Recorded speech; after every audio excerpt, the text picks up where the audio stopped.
বয়ে চলে নদী তার আপন গতি নিয়ে, চলে গেছে কত জল তার বুক দিয়ে, বয়ে গেছে কত ঝড় কদমের উপর দিয়ে, কতবার হয়েছে নতুন পুরনো পাতা ঝরে। তুমি কি কখনো সেই ঝরা পাতার খবর রেখেছো?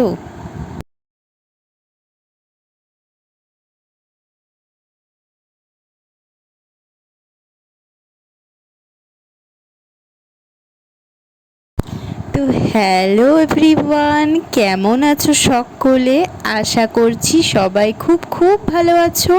আমি শ্রাবণী, আমার চ্যানেলে তোমাদের সবাইকে অনেক অনেক ভালোবাসা জানিয়ে আজকে নতুন দিনটা শুরু করতে চলেছি। আচ্ছা, তোমার কি মনে পড়ে ছেলেবেলার কথা? আমাদেরই ছেলেবেলার কথা, তোমার আমার কথা। ফাঁকা মাঠ থাকতো চেয়ে বিকেলের লাল রোদ্দুর নিয়ে, প্রথম প্রভাতে বকুল তলায় তোমার আমার পদচিহ্ন রয়ে যায়। নিলাম আমি তোমায় আপন করে, চলে গেলে অনেক দূরে সরে। আজও আছো স্মরণে, বিধাতার লিখনে। কখন কিভাবে কি হলো জানি না, নিভে গেল সব স্বপ্ন। বাসনা বিধাতা দিয়েছে মোর এই উপহার।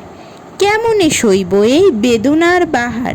দিন চলে গেছে তবু রয়ে গেছে কত, স্মৃতিপথে রাখিয়াছি প্রাণ ভরা ব্যথা। জনতে ইচ্ছে করে কোথায় আছো, কেমন আছো, জীবনের সব কিছু আমারই আছে।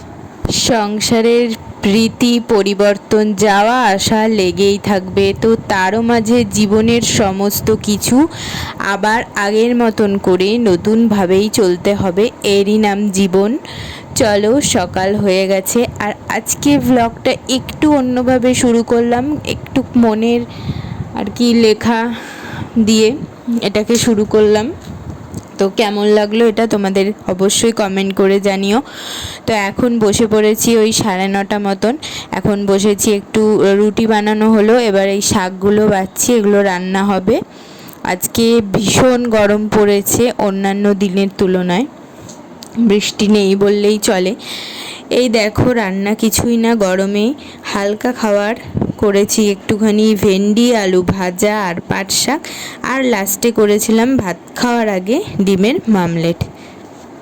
সময় একদিন আমারও আসবে, আর তখনই সবার অপমানের জবাব হয়তো আমিও দিতে পারবো।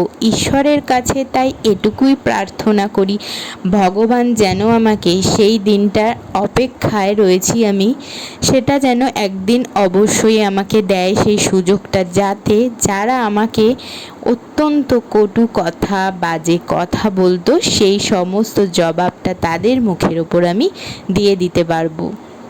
তো জানি না কবে সেদিন আসবে, অবশ্যই একদিন আসবে। ধৈর্য ধরে আমিও রয়েছি তাদের মুখের জবাবটা দেওয়ার জন্য। তো এই দেখো আমার পুচকু পাপাকে এখন আমি খাওয়াতে বসেছি, যেটা করতে আমার প্রায় ওই 1 ঘন্টার কাছাকাছি লেগে যায়। আসলে ছোট মানুষ তো, এটা ওটা দিয়ে ভুলিয়ে খাওয়ানোর চেষ্টা করতে হয় আর কি। তো এই দেখো, তারপর সন্ধেবেলা একটু করেছিলাম পাস্তা, প্রচণ্ড ঝড় উঠেছিল বাইরে।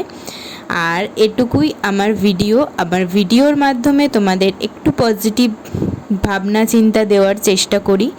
সকলে ভালো থাকবে এবং সুস্থ থাকবে।